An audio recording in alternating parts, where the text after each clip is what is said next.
আসসালামু আলাইকুম দর্শক। তো অনেকে আমার এই বাগানে ঘুরতে আসে। তো ঘুরতে আসে সর্বপ্রথম একটা জিনিস চোখে পড়ে, সেটি হলো যে আমাদের বাগানের যে গাছগুলা সেইগুলা নাকি দেখতে বনসাইয়ের মতো। তো দর্শক, এই বনসাই গাছে যদি আম ধরে তাহলে কেমন দেখাবে, তো এই বিষয়টি আপনাদেরকে পরে দেখাচ্ছি।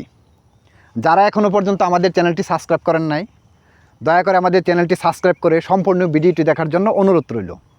তো দর্শক, কথা না বাড়িয়ে চলুন আমরা মূল আলোচনায় যাই। এটি হচ্ছে একটি আম গাছ।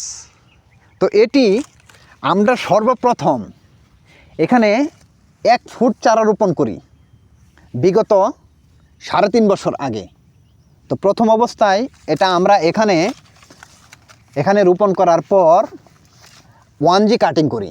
এই যে দেখতে পাচ্ছেন এখানে 1G কাটিং করি। এটা আসলে অনেকে বিশ্বাস করবে না হয়তো, কিন্তু এটা আমরা প্রথমে এখানে 1G কাটিং করি। কাটিং করার পর এখানে দেখেন 5টা ডালা বের হয়েছে। তো এই 5টা ডালা থেকে দ্বিতীয় পর্যায়ে আমরা এখানে 2G কাটিং করি। এখানে 2G কাটিং করার পর এরকম প্রত্যেকটা এই 5টা ডালার মধ্যেই আমরা 2G করে কাটিং করি। 2G কাটিং করার পর এখানে 1 2 3 4 5 এখানে আরও 5টা ডালা বের হয়। এই 5টা ডালা থেকে উপরে আবার আমরা এখানে 3G কাটিং করি। তো দর্শক, এই প্রক্রিয়ায় সম্পূর্ণ গাছটাকে আমরা যতটা ডালা বের হয়েছে প্রত্যেকটা ডালায় আমরা প্রথমে 1G 2G 3G 4G এবং কি 5G পর্যন্ত কাটিং করে আমাদের এই গাছটা মানে বৃত্তাকার পর্যায়ে নিয়ে এটা একটি বনসাইয়ের মতো হয়ে গেছে। আস্তে আস্তে এই পর্যায়গুলো মেনটেন করতে করতে তো আপনারাও চাইলে আপনাদের বাসায় আমাদের মতো আমরা যেভাবে কাটিং করি, তো আমাদেরকে লক্ষ্য করে আমাদের মতো করে আপনারাও বাসায় নিজে এরকম কাটিং করে আপনাদের গাছগুলোকে এরকম বনসাই করে নিতে পারেন। তো দর্শক, চলেন আমাদের এইরকম বনসাই গাছে কী পরিমাণ আম ধরেছে তা আপনাদেরকে দেখানোর চেষ্টা করি। তো কথা না বাড়িয়ে চলেন দেখাই। তো দর্শক দেখেন এইরকম বনসাই গাছে কি পরিমাণ আম ধরছে। আসলে মানে এইরকম গাছের কাছে বসলে মনটা এমনি ভালো হয়ে যাবে, তারপরে যদি থাকে এই পরিমাণ ফলন।